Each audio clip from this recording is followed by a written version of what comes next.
네. 기도하고 시작할까요? 네. 하늘에 계신 우리 아버지, 아멘. 이 행복한 아침에 저희가 이렇게 함께 모여서 하나님의 말씀을 연구하고 교제케 하심에 감사를 드립니다. 아멘. 오늘 하늘에서 각 개인에게 쓰여져 있는 원장을 보기를 원하옵니다. 하나님께서 각 사람에게 어떻게 살지에 대해서 기록해 놓은 원장이 있습니다.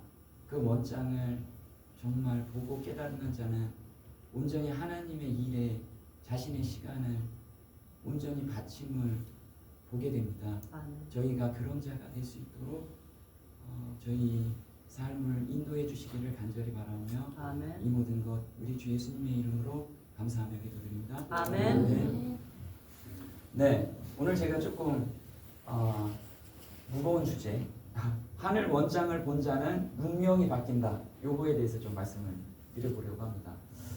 저는 이제 이게 계시록 5장에 나타나는 그 원장인데요, 제가 요걸 깨닫고 나서 제 삶도 완전히 방향이 바뀌는 그런 경험을 하게 됩니다. 그래서 그럼 하늘 원장이 각자의 운명이 쓰여 있는 것을 보게 된다면 되게 좋겠죠. 저는 이 하늘 원장을 보고 싶었습니다. 나한테는 어떤 운명이 써 있을까? 이 원장을 본 사람이 있을까요? 있었어요. 누가요? 사도 바울도 봤고, 그 다음에 믿음의 선진들은 다 봤습니다. 그리고 제리교회의 화인 여사도 봤어요. 그래서 화인 여사가 본인이 본 원장을 그대로 기록한 내용이 있습니다. 그럼 우리도 그 내용을 볼 수가 있죠. 너무 놀라운 그런 시간으로 우리가 한번 들어가 봤으면 좋겠습니다. 계시록 4장 1절에는 우리가 하늘을 올라갈 수 있다라고 지금 요한 형제는 말씀을 하고 계세요. 2일 후에 내가 보니 하늘에 열린 문이 있는데 내가 들은 바 처음에 내게 말하던 나팔 소리 같은 그 음성이 가로되 이리 올라오라, 이후에 마땅히 될 일을 내가 내게 보이리라 하시더라. 내가 곧 성령에 감동하였더니 보라, 하늘에 보좌를 베풀었고 그 보좌 위에 앉으신 이가 있는데. 그래서 이 하늘문은 언제 오픈이 되어 있을까요? 예수님께서 하늘문을 열어놓으셨다라고 합니다. 그리고 이 하늘문은 우리가 성령이 감동될 때, 그럼 우리가 기도 가운데서 이 하늘문으로 들어갈 수 있다는 거예요. 기도 가운데서. 그래서 보면 마태복음 3장 16절에 예수께서 침례를 받으시고 곧 물에서 올라오실새 하늘이 열리고, 이때 열린 문이 우리한테도 열려 있어요. 닫히지 않았어요. 아멘. 그 하늘에 있는 경륜을 우리가 깨달을 수 있게 해주신 거예요. 어디를 보고? 성경을 보고. 그래서 이 경륜을 깨닫는 자는 운명이 바뀌어요. 그 운명이 바뀐 사람들을 우리가 오늘 좀 보고요, 거기에 맞춰서 나도 이 경륜을 깨달으면 운명이 바뀌겠죠. 그 경험 가운데 우리 들어갔으면 좋겠어요. 그래서 하늘이 열리고 하나님의 성령이 비둘기같이 내려 자기 위에 임마심을 보시더니 하늘로서 소리가 있어. 그래서 우리는 각자가 말씀의 소리를 들어야 돼요. 말씀의 소리를 한번 어떻게 듣는지도 오늘 좀 자세히 봤으면 좋겠어요. 보면 하늘이 열렸다라고, 이때 예수님께서 하늘을 열어놓으셨는데 그리스도 위에 머무르고 있었던 그 영광은 우리에게 하시는 하나님의 사랑의 맹세이었다. 그것은 기도의 능력을 말하는 바, 어떻게 인간의 목소리가 하나님 귀에 상달되며 우리의 간구가 하늘 궁전에 받으시는 바 되는가를 말하는 것이었다. 열려있는 하늘 정문에서 우리 구주의 머리에 비친 그 빛은 우리가 유혹을 이기기 위하여 도움을 청하는 기도를 드릴 때 우리 위에 비칠 것이다. 그래서 우리가 죄의 유혹도 받죠. 그리고 어려움에 대한 유혹도 받아요. 그때마다 기도로서 하나님의 뜻이 무엇인가요? 여기에서 내가 좌절하면서 나한테 왜 이런 고통이 올까? 이렇게 기도하는 게 아니고 하나님께서는 우리의 이 고통을 허락하신 이유가 뭘까요? 하나님을 발견하게 하기 위함이죠. 그걸 뜻을 발견하기 위해서 기도할 때 열려있는 문에서 하나님의 목소리를 들을 수가 있어요. 성경을 통해서.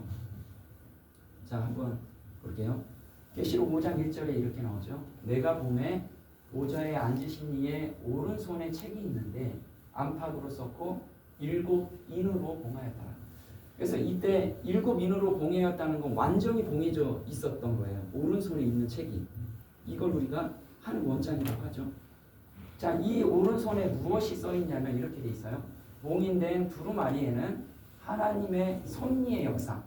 그래서 각 사람에게는 하나님의 계획 안에 각 사람의 섭리가 들어가 있어요. 우리가 여기 있는 것도 하나님의 섭리고, 내가 아픈 것도 이미 하나님은 전지하시기 때문에 다 알고 계셨어요. 그래서 그게 다 기록에 써 있어요. 그럼 이걸 발견하면 내가 하나님의 뜻대로 살려고 하겠죠. 그대로 가는 거예요. 근데 이걸 발견하지 못하는 사람들은 대부분이 나한테는 왜 이런 고통이 올까? 나한테만 왜 이런 시련이 올까? 이렇게 생각하면서 좌절의 삶을 산다는 거죠. 자, 보면요. 하나님의 섭리의 역사, 열국과 교회의 예언적인 역사가 수록되었다. 그 두루마리 안에는 지구 역사의 시작부터 끝까지 미친 모든 민족, 방언, 백성들의 영향력이 상징적인 언어로 수록되었다. 백성들 안에 내가 들어가 있나요? 네. 내가 들어가 있어요. 하나님의 역사를 이루는 가운데 내가 거기에 한몫을 하고 있는 거예요. 이걸 발견하는 사람은 이 일에 내가 관여하고 싶어 하는 거예요. 마음이 그렇게 생겨난다라는 거죠. 자, 그런 사람들에 대해서 오늘 좀 알아볼 거예요. 그럼 언제 오픈되는가? 이게 닫혀지고 봉합됐는데 언제 오픈이 되냐면 7째 천사가 소리내는 날, 그 나팔을 불게 될 때 하나님의 비밀이, 자, 원장에 쓰여 있는 비밀이 그 종 선지자들에게 전하신 복음과 같이 이루리라. 그래서 우리 7째 나팔은 언제 불죠? 1844년 이후에 불게 되죠. 이 7째 나팔이요. 7째 천사가. 그래서 우리가 예수님께서 하늘 지성소에 들어가신 것을 우리가 믿음의 눈으로 보면 요게 펼쳐져요. 각자가 어느 상황에 있는지를 보여준다는 거죠. 다니엘은 마지막 때까지 이 말을 간수하고 이 글을 봉함하라. 언제까지요? 마지막 때. 마지막 때가 언제예요? 지금이죠. 네, 지금이죠. 지금 오픈이 된다는 거예요. 지금. 그래서 이걸 우리가 성경에서 깨달아야 돼요. 자, 많은 사람이 빨리 왕래하며 지식이 더하리라. 자, 마지막 때 오픈되는 것, 이 구속의 경륜을 깨닫는 자는 어떤 변화가 있냐면 많은 사람이 연단을 받아 스스로 정결케 하며. 자, 연단이라는 게 뭘까요? 우리가 거푸집에 무엇을 집어넣죠? 금을 집어넣어. 그러면 18K는 몇 번 집어넣는 거죠? 18번. 24K는 24번. 그러면 찌꺼기가 다 없어지는 순금이 나오는 거예요. 그래서 그렇게 연단을 받아서. 그러면 여기 보면 뭐라고 나오냐면 스스로 정결케 된대요. 그럼 난 스스로 하나님께 거룩하게 살려고 해야 되는 건가? 그런 삶이에요? 너무 힘들잖아요. 그러면 너무 율법적으로 사는 거잖아요. 난 요거 하지 말고 요거 해야 되고. 하나님은 이런 삶을 주지 않았어요. 왜? 예수님께서는 진리가 너희를 하지니 진리가 너희를 자유케 하리라. 자유를 주셨어요. 근데 방종을 준 게 아니에요. 자유함을 주셨어요. 근데 하나님 틀 안에서 자유함. 틀 안에서 자유함. 그 자유함을 주셨는데 그 자유함 속에 사는 사람들은 하나님께서 정결케 하는 그 섭리대로 산다라는 거예요.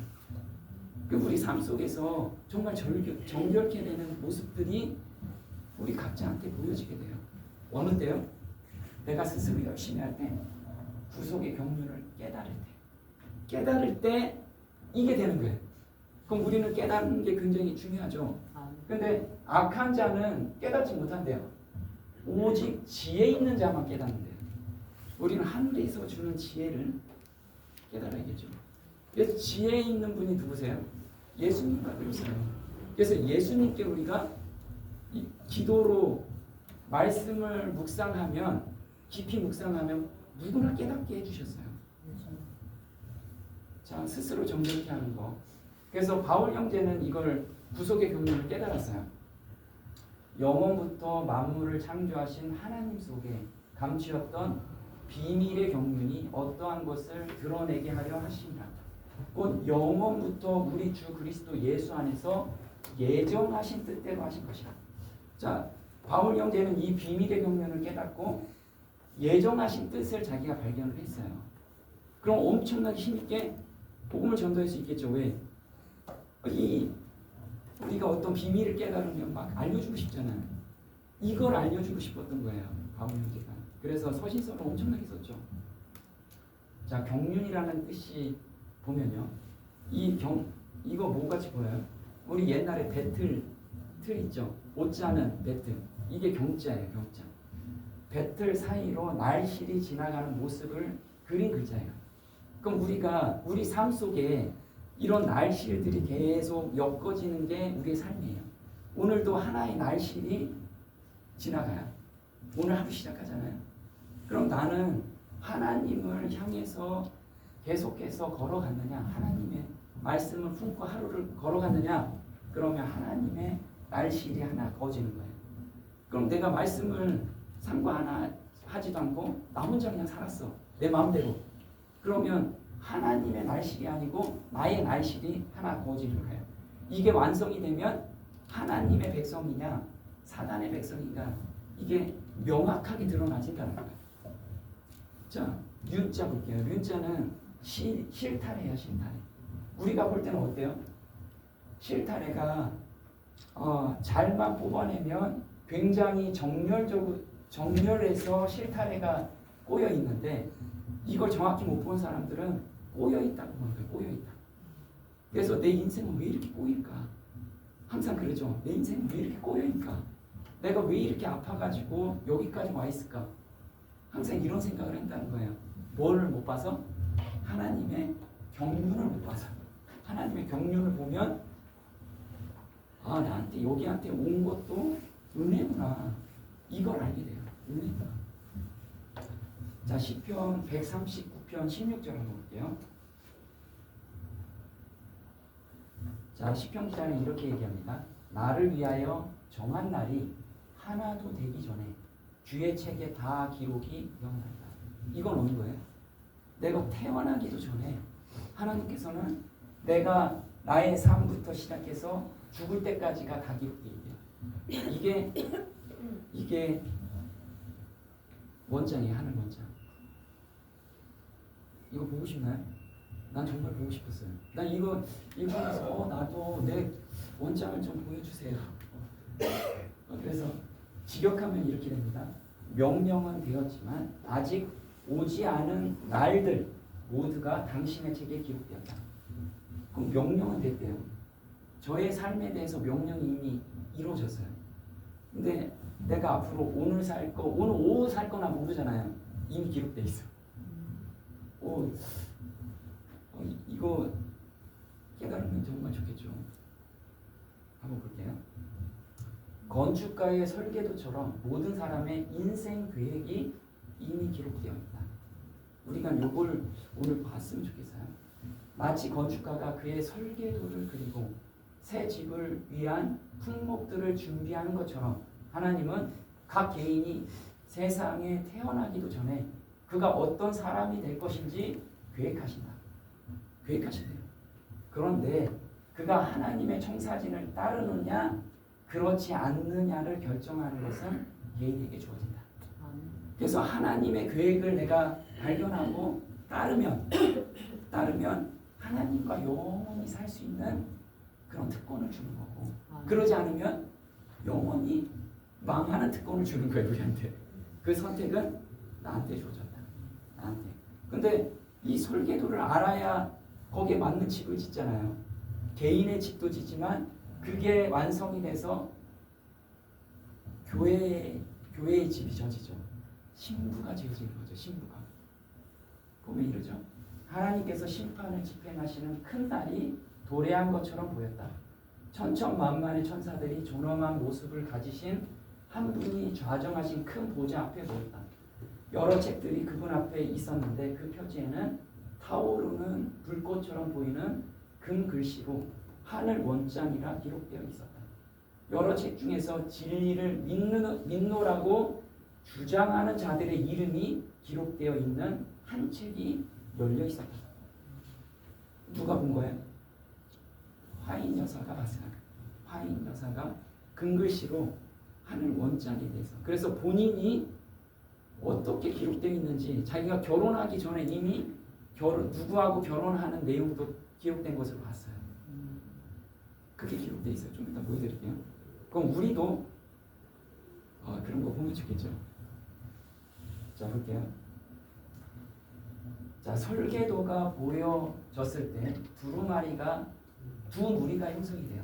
순종하느냐, 불순종하느냐. 그래서 이 길이 나눠지는 거예요.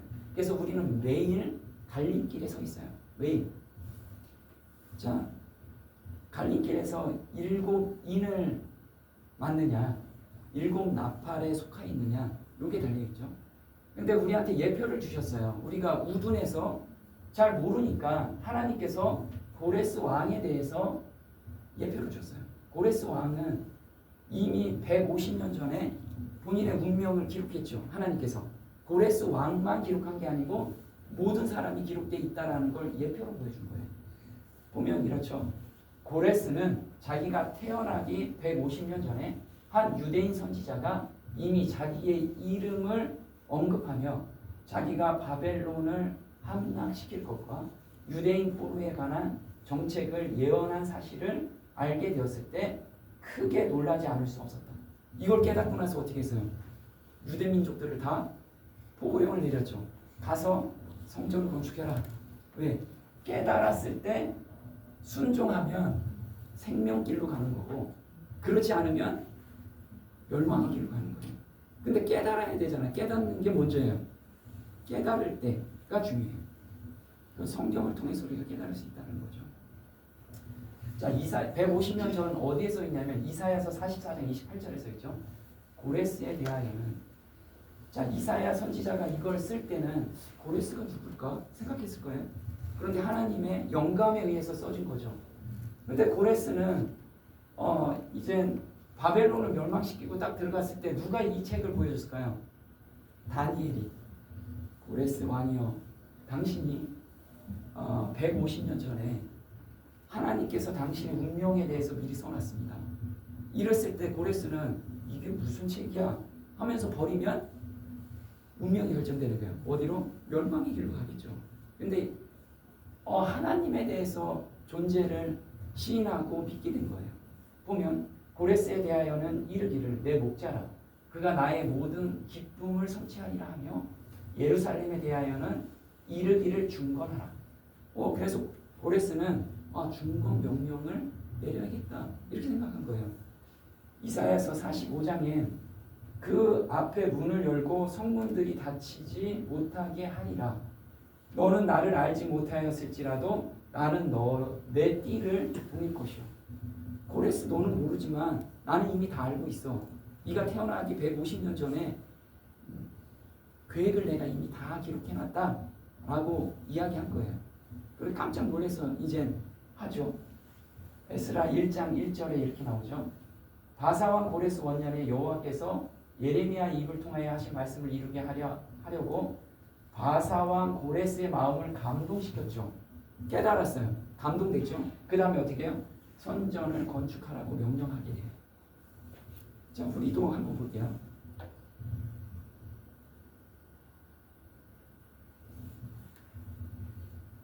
자, 하늘 원장을 본 믿음의 선진 중에 바울이에요. 바울이 이렇게 쓰죠. 로마서 1장 1절에 예수 그리스도의 종 바울은 사도로 부르심을 받아 하나님의 복음을 위하여 택정함을 입었대요. 복음을 위해서 택정함을 입었는데 뭐라고 쓰냐면 이렇게 나오죠. 갈라디아서 1장 15절에 내 어머니의 태로부터 나를 택정하시고 은혜로 나를 부르시니가 불렀어요. 바울은 구속의 경륜 원장을 봤을까요? 봤기 때문에 자기가 태어나기도 전에 하나님께서 이미 정해셨대요. 그래서 다메섹 석상에서 예수님이 보여진 그 모습은 그 모습에서 자기가 온전히 회개를 경험하고 이제 삶이 바뀌게 되죠. 아, 이것도 하나님께서 이미 기록되어 있는 거구나. 이걸 본인은 알게 됐어요. 자, 히브리서 11장 1절에 이 믿음의 선진들은 다 이거를 봤어요. 이 본 것을 우리가 봐야 돼요. 믿음은 바라는 것들의 실상이요 보지 못하는 것들의 증거니 선진들이 이로써 증거를 얻었느니라. 자, 우리가 믿음이라고 하잖아요. 자, 믿음인데 보지 못하는 것에 대한 증거래요. 무엇을 믿고 있나요? 지금 우리 각자 한번 생각해 보자고요. 제가 믿고 있는 게 무엇일까? 아, 나 이 땅에서 좀 잘 먹고 잘 사는 거. 이것도 믿음이죠. 그래서 사람들이 요즘 젊은 사람들이 자기 비전을 세울 때 믿음을 갖게 해요. 뭐냐면 자기 앞으로 35세에는 무엇을 탈 거고 몇 평의 아파트를 살 거고 이 비전을 세운다고요. 비전. 그럼 그 비전이 뚜렷한 사람은 오늘 고생을 감내해요. 왜? 내가 이루고자 하는 것들이 있기 때문에. 그런데 믿음의 선진들은 이 땅에 있는 게 아니고 하나님께서 보여주신 것이 실제 모습으로 자기한테 다가왔어요. 실제 모습. 그럼 하나님께서 주신 실제 모습이 뭐냐? 나한테 준 게 뭘까요? 그 믿음의 선진들한테 우리가 배우는 게 좋겠죠. 어떤 것을 바라보면서 실제 모습인지를 보고 매일 그것을 끌어안았어요. 자, 멀리서 그것들을 보았고 확신하여 소중히 간직하였으며 또 이 땅 위에서 타국인이며 순례자라고 고백하였느니라. 자, 여기서 보면 그것들을 멀리서 봤대요. 근데 이게 다른 말로 보면 그것들을 봤는데 봐봐요. 확신하다라는 뜻이 원어로 뭐냐면 설득돼요. 나는 믿음으로 이걸 붙잡고 가겠습니다. 이렇게 가는 사람이 너무 힘들잖아요. 근데 하나님이 보여줄 때 마음에서 그냥 설득이 됐어. 설득이 되면 어떻게 돼요? 우리도 어떤 사람하고 막 이야기하다가 설득되면 그 사람을 따르고 싶잖아요. 그냥 마음에서 따라진다는 거예요. 설득되어 소중히 간직하다가 아니고 꼭 껴안는다. 그래서 그 말씀을 꼭 껴안고 매일 살았다라는 거예요. 자, 그럼 이것들이 뭘까요? 히브리서에 그대로 나타나요. 11장 10절에 아브라함은 하나님께서 튼튼한 기초 위에 세워진 하늘의 도성으로 그를 데려다 주시리라는 확신 속에서 기다리고 산 것입니다. 그 하늘의 도성은 바로 하나님께서 설계하고 건설하시는 곳입니다. 자, 우리가 하늘 가면 좋고 안 가도 이렇게 생각하면 이 확실한 뭔가가 없죠. 우리 믿음의 선지들은 이 하늘 도성을 확실하게 보여줘서 설득이 됐어요. 그래서 오늘 고통을 감내할 수가 있었어요. 왜냐하면 아까 제가 젊은 사람들이 비전을 가지고 내가 40살 때는 아파트 32평에 살 거야. 그 희망을 가지고 오늘을 희생하잖아요. 어려움이 없어요. 그 사람들은 어렵지만 몸이 어려워요. 대리운전을 하면서도 꿈을 가지고 살아요. 그래서 새벽에 일어나고 밤 늦게까지 거의 새벽까지 일을 해요. 왜? 아파트 32평에 살려고. 그래도 행복하게 살아요. 내가 오늘 행복하지 않은 것은 뭐가 확신이 없어요? 내가 하늘 도성에서 사는 확신이 없어요. 그냥 이 땅에서만 하나님 뜻이라고 생각하지만 사실 하나님께서는 우리한테 정말 좋은 것을 주시려고 해요. 근데 이 하늘 도성이 무엇인지 좀 볼게요. 우리가 참으로 거룩한 자 외에는 거할 수 없는 한 땅을 향하여 여행하고 있는 이 세상에 일시우거하는 사람이라면 우리는 그 본향에 관하여 잘 알고자 하는 것을 첫째 일로 삼을 것이며. 자, 우리 하늘 본향에 대해서 교제하고 그거 가지고 나누면서 첫째 일을 삼고 있나요? 우리 이걸 좀 교제를 해야 돼요. 우리한테 주실 그 하늘 본향이 어떤 것인지, 그리고 하나님과 내가 이때는 하나님 얼굴을 대면해요. 너무 감사하지 않아요? 대면하고 살 거예요. 우리가 이때는 죄가 하나도 없고 지금 나의 연약한 몸이 하나도 없다는 거예요. 이곳에 항상 기쁨에서 살아요. 여기에서 가장 좋은 기쁨에 몇십 배의 기쁨으로 매일 충만하게 될 거예요. 그런 곳이 우리한테 보장된 곳이야. 자, 그곳에 한 시민이 되기 위하여 필요되는 준비를 우리는 하겠죠. 왜? 아파트 32평을 살려고 해도 오늘 정말 힘들게 일을 하면서도 기쁘게 일하는데 하늘 본향을 생각하면서 걸어갈 때 내가 거기에 묵어할 사람으로 적합하게 되고 싶지 않겠냐 이거죠. 정말 적합하게 되고 싶잖아요. 자, 어떤 자가 하늘 원장에 기록되는지를 우리가 좀 보자고요. 너희 이름이 하늘에 기록된 것으로 기뻐하라. 예수님께서 말씀하셨어요. 누가복음 10장 20절에. 자, 기록됐는지 우리 보자고요.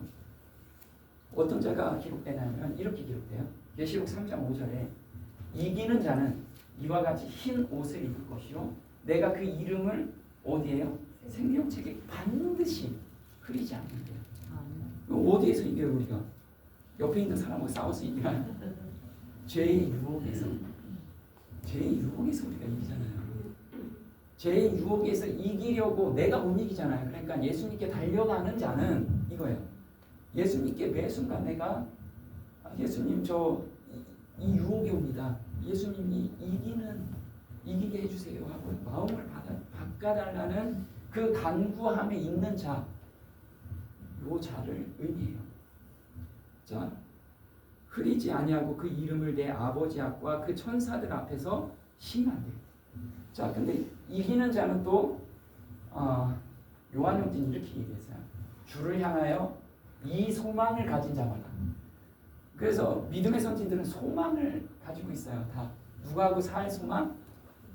예수님과 또 하나님과 거룩한 자들과 그리고 하나님이 우리한테 예비해 놓으신 그 하늘나라에서 사는 소망을 가진 자마다 준비한다고 그랬잖아. 난 거기에서 살 거야. 아파트 32평에서 살 거야. 그러면서 거기에서 살려면 인테리어도 이렇게 하고 지금 사는 곳보다는 인테리어도 이쁘게 하고 그 다음에 32평에 걸맞게 차도 좀 바꾸고 준비할 거 아니냐 이거죠. 근데 하늘나라에 가는 사람들은 하나님하고 대면하려면 죄가 없어야 돼요. 죄를 어떻게 없애야 돼요?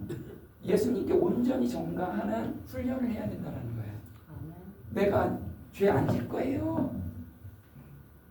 이렇게 하지 말고 하나님께 예수님께 맡겨서 예수님의 능력으로 죄를 깨끗이 하는 경험을 우리는 훈련 받아야 된다는 거예요. 이 땅에서.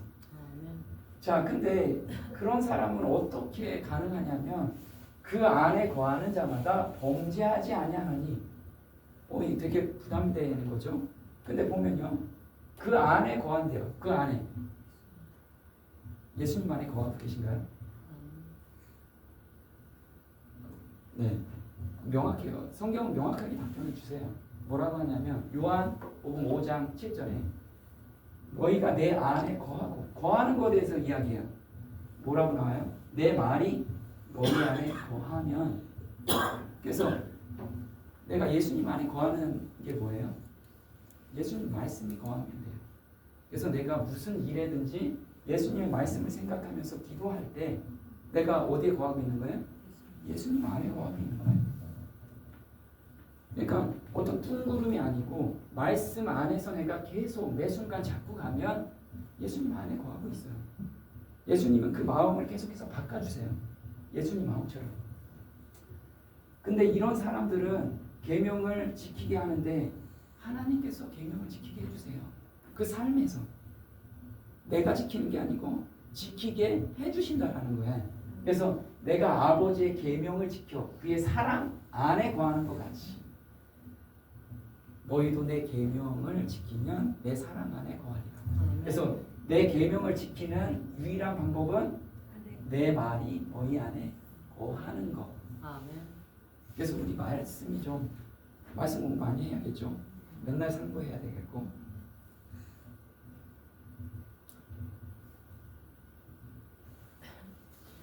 자, 그러면 이 소망은 어떻게 생기는지에 대해서 히브리서에는 똑같이 예를 또 들어주셨어요.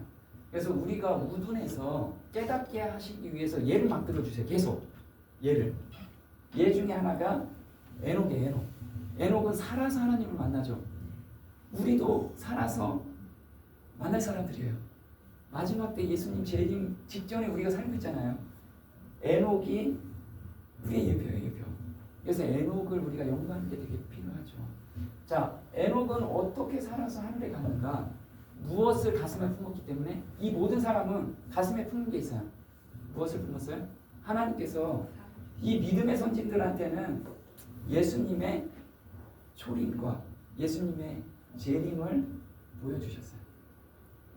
우리도 볼 수 있나요?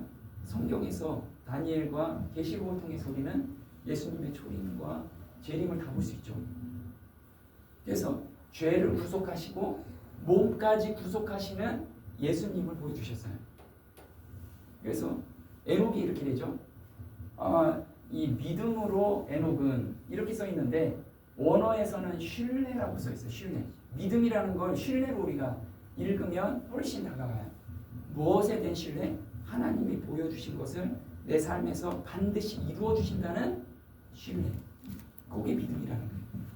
자, 신뢰로 에녹은 죽음을 보지 않고 옮기었으니 하나님이 저를 옮기심으로 다시 보이지 아니하니라. 저는 옮기우기 전에 하나님을 기쁘게 하는 자랍니다. 증거를 받았대요. 근데 하나님을 기쁘게 하는 자는 무엇을 가지고 있는 자? 신뢰를 가지고 있는 자. 하나님 말씀에 신뢰를 갖고 오늘을 걸어가는 자가 하나님을 기쁘게 하는 자래요. 아멘. 그래서 우리는 항상 하나님을 기쁘게 할 수 있어요. 자, 에녹은 어디까지 봤는지 유다서에서 보여줘요. 유다서 1장 쉬운 말 성경에 1장 14절에 이런 자를 두고 아담의 7대 후손이었던 에녹은 일찍이 이렇게 예언했습니다. 에녹이 본 것을 에녹이 예언했어요. 무엇을 얘기했냐면 초림부터 재림까지 다 봤어요. 보라 장차 주께서 수많은 천사들을 거느리고 임하셔서 모든 이들을 심판하실 것이라. 자, 이때가 언제예요? 재림 장면이죠. 재림 장면. 수많은 천사들을 거느리고 오실 때가 재림 장면이잖아요. 재림 장면에. 그래서 에녹은 악인들은 멸망하는 것을 보고 의인들은 부활해서 온전히 예수님과 같이 사는 모습을 봤어요.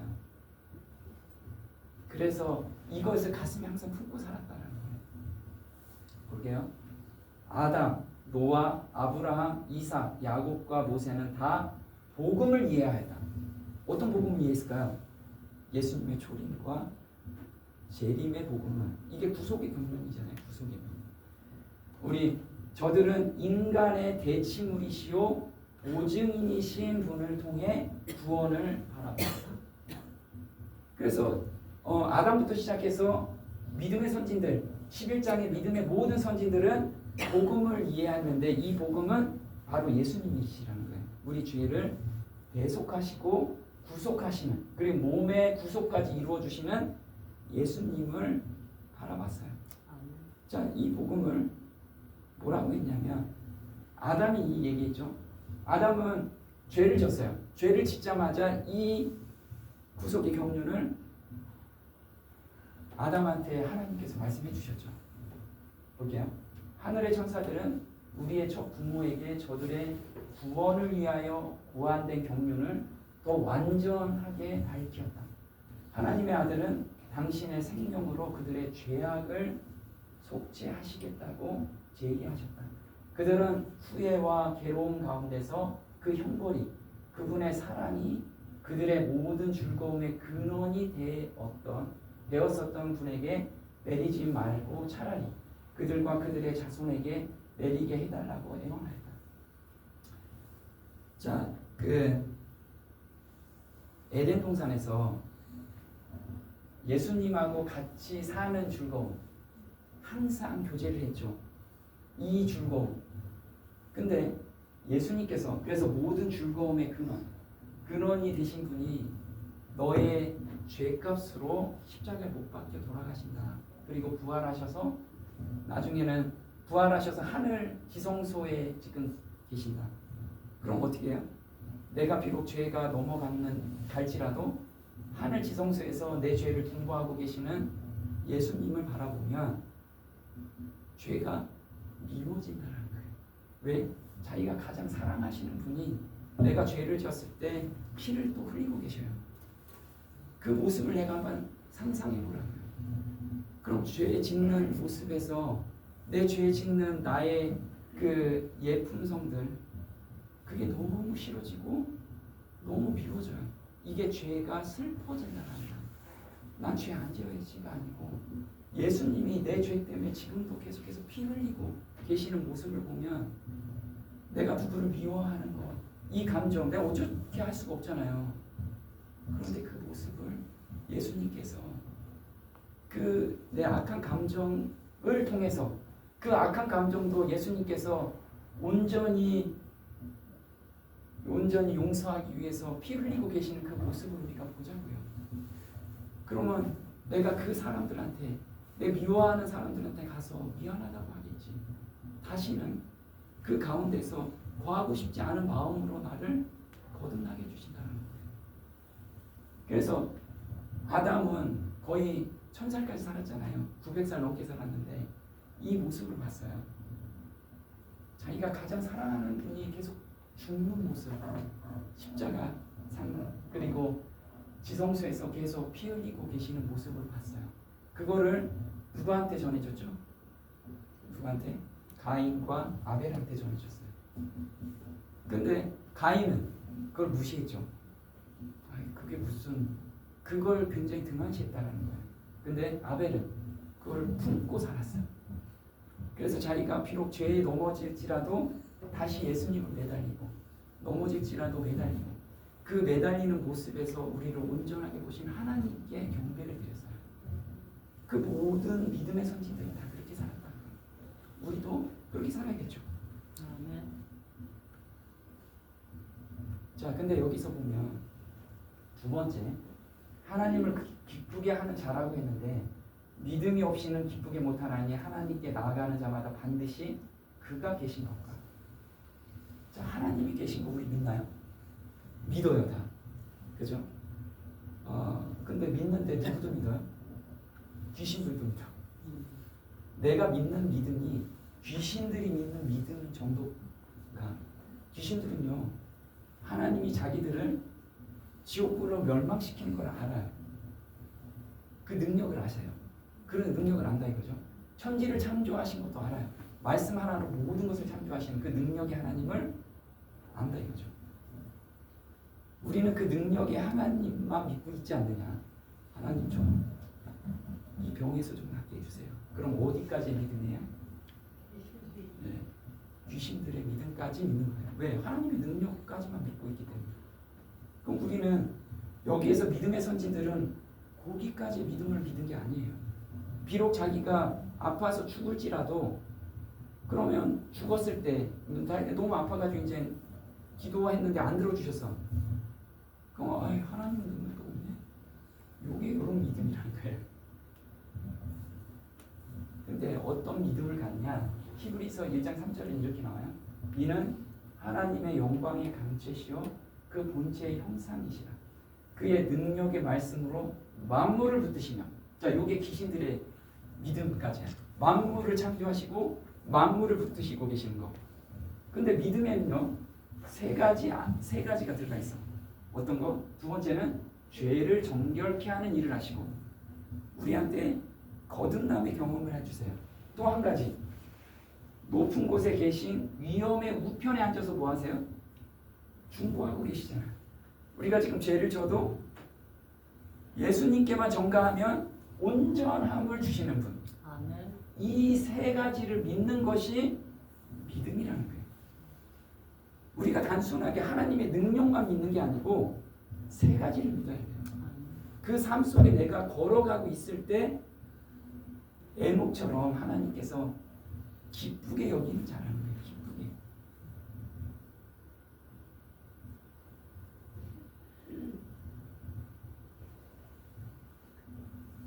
자,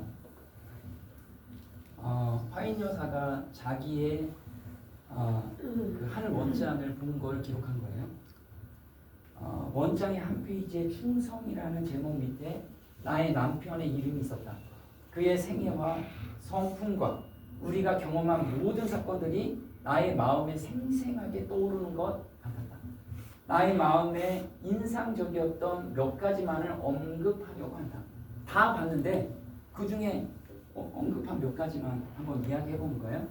하나님께서 나의 남편이 특별한 사업을 할 수 있도록 자격을 구비하게 하시고 이 사업을 진전시키기 위해 그분의 섭리에 의해 우리가 결혼하게 된 것을 나는 보았다. 하나님께서 성령의 증언들을 통하여 나의 남편에게 큰 빛을 전하여 주셨다. 하나님께서 주의를 주시고 경고하시고 책망도 하시고 격려하셨다. 아멘. 하나님께서 지금 책망하시는 모든 것을 기록했어요. 우리한테도 지금 그걸 보여주시나요? 각 사람한테 지금 다 보여주고 있어요. 성령의 음성으로 다들 매 순간 하나님께서 지금 말씀하고 계시는 것을 나중에 우리 하늘 기록장에서 다 볼 거예요.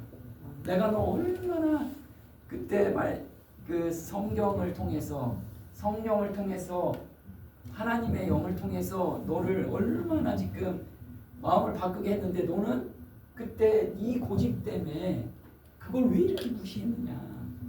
이때 우리는 다 보게 될 거예요.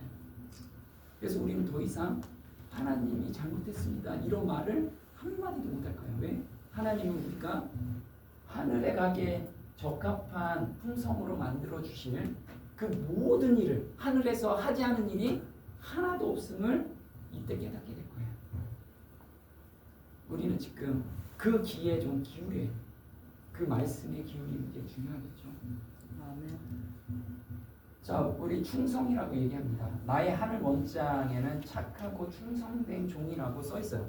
지금 이미 다 기록되어 있습니다.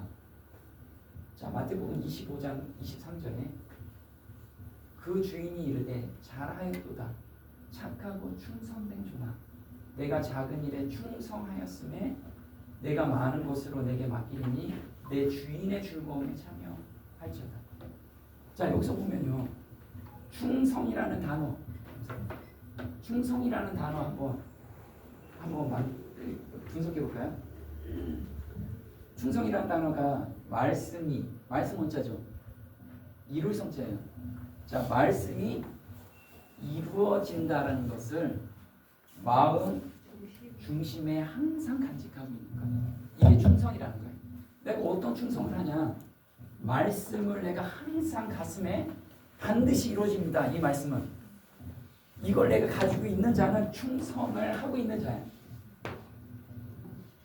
너무 감사하죠. 내가 어떻게 충성하나요? 근데 여기에서 우리한테 이야기한 게 말씀하신 게 있어요. 지극히 작은 일에 충성한 자. 자, 우리가 어디 가서 전도 집회에서 몇만 명이 구원을 받았어요. 엄청 큰 역사죠. 그것보다도 충성된 자는 아주 작은 일. 내가 지금 있는 일에 충성하는 거예요. 아멘. 내가 지금 있는 일에 하나님을 발견하고 나한테 붙여준 영혼들과 우린 다 구도자들 영혼들이에요. 새로 온 사람만 영혼이 아니고 나하고 오늘 만나는 사람들이 다 구도자예요. 다 하늘 갈 사람들이잖아. 이 사람들한테 내가 어떤 마음으로 대하느냐 이거에 충성이 달라진다는 거예요. 자, 요게 이루어진 사람들은 뭐 하래요? 이제 말씀 전파하래요. 디모데후서 4장 2절에 너는 말씀을 전파하라. 때를 얻든지 못 얻든지 항상 힘쓰라. 범사의 오래 참음과 가르침으로 경책하며 경계하며 변하라. 그러나 너는 모든 일에 근신하여 고난을 받으며 전도인의 일을 하며 내 직무를 다하라. 우리한테 직무를 주셨는데 그게 뭐예요? 말씀을 전파하는 게 직무래요. 근데 말씀을 어떻게 전할까요? 우리는 증인이라는 증인. 내 속에 있는 예수님을 오늘 아침에 만나는 사람한테 따뜻하게 인사 한마디 하고 그 사람 고민 들어주고 그리고 그 사람의 필요를 채워주는 것이 전파하는 일이에요. 사람도 놓고 성경책 펴놓고 하는 것 그것도 전도지만 중요한 것은 내 삶 속에서 보여주는 거예요. 그게 예수님의 전도 방법이었죠. 그래서 제자들이 안드레가 베드로한테 예수님을 소개할 때 뭐라고 했어요? 야, 성경을 펴보자. 요때 이 사람이야 라고 한 게 아니고 예수님의 사는 모습을 보여주기 위해서 어떻게 해야 돼요? 와봐라. 예수님의 사는 모습을 보여주고 이분이 메시아구나. 이걸 깨닫게 되는 거예요. 성경 지식도 중요하지만 중요한 건 삶의 변화. 네. 이제 거의 끝나갑니다. 진리에 대한 지식을 다른 사람에게 전하라. 이것이 세상을 빛으로 환하게 밝히기 위한 하나님의 목적이다. 만일 그대들이 주어진 위치를 지키지 않고 그대들의 빛을 발하지 않는다면 그대들은 결국 어둠에 쌓이게 될 것이다. 그래서 우리가 다른 사람의 영혼을 위해서 오늘 생각하지 않는 자들은 다 어둠으로 갈 거예요. 지금 서서히 어둠에 빠진다는 거예요. 그럼 내가 지금 침륜에 빠지고 힘들어한다라고 하면 내가 그냥 내 구원만 그냥 이 정도면 구원 받겠지 이렇게 생각한다는 거예요. 옆에 사람의 구원을 위해서. 우리는 지금 하늘을 향해서 걸어가는 사람들이에요. 다 같이 걸어가는 사람들. 그 사람들한테 내가 좋은 빛을 받은 빛을 전하는 것이 바로 하나님께 빛을 바라는 거예요. 자, 하나님께서는 하늘 가족의 모든 아들, 딸들이 완전히 준비하고 있다가 언제든지 행동이 요구될 때 그 대열에 뛰어들 수 있기를 요구하신다. 그래서 우리는 항상 준비한다는 게 뭐냐면 말씀을 내 가슴에 품는 것을 준비한다라고 하는 거예요. 자, 의료 선교 노선에서 이루어지고 있는 사업은 그리스도께서 당신의 제자들에게 하라고 명령하신 바로 그 사업이다. 자, 뭐예요? 직무, 사업이 의료 선교라고 해요. 그대는 이 사업에 참가하고 있는 이들이 구주의 사명을 성취하고 있음을 분명하게 볼 수 없는가? 근데 이 사업에 뛰어든 사람들이 매일 힘들게 살아요. 매일 짜증나게 살아. 그러면 성취하고 있는 것이 보이시나요? 안 보여줘요. 내 삶 속에서 항상 기쁨 가운데 왜? 하나님 일을 내가 하고 있구나. 나는 하늘 도성으로 가는 사람이야. 이 째째하게 여기서 좀 힘든 나 훈련받고 있는 거야. 이렇게 생각하면서 사람들이 이렇게 힘든데 왜 이렇게 이분은 따뜻할까? 이렇게 이해할까? 성질도 안 내고 왜 그럴까? 사명을 가슴에 안고 있는 사람들의 특징이라는 거예요. 그걸 보여줄 때 사람들은 구주의 사명이 성취되는구나. 이걸 보게 될 거라는 거죠. 우리가 다 저와 여러분 이런 사명을 품고 사는 사람이 됐으면 좋겠습니다. 아멘. 오늘 여기까지 하겠습니다. 기도하겠습니다. 하늘에 계신 우리 아버지, 아멘. 하늘의 원장을 저희에게 보여주셨음에 감사를 드립니다. 아멘. 저희가 하늘을 향하여 가는 사람이고 하늘에서 살 사람이기 때문에 이 땅의 어려움과 고통이 저희는 훈련이라고 생각하고 정말 매 순간 예수님을 바라보며 살 수 있도록 저희 삶을 인도해 주시기를 간절히 바랍니다. 아멘. 하나님께서는 이미 저희 삶을 모두 기록해 놓으셨습니다.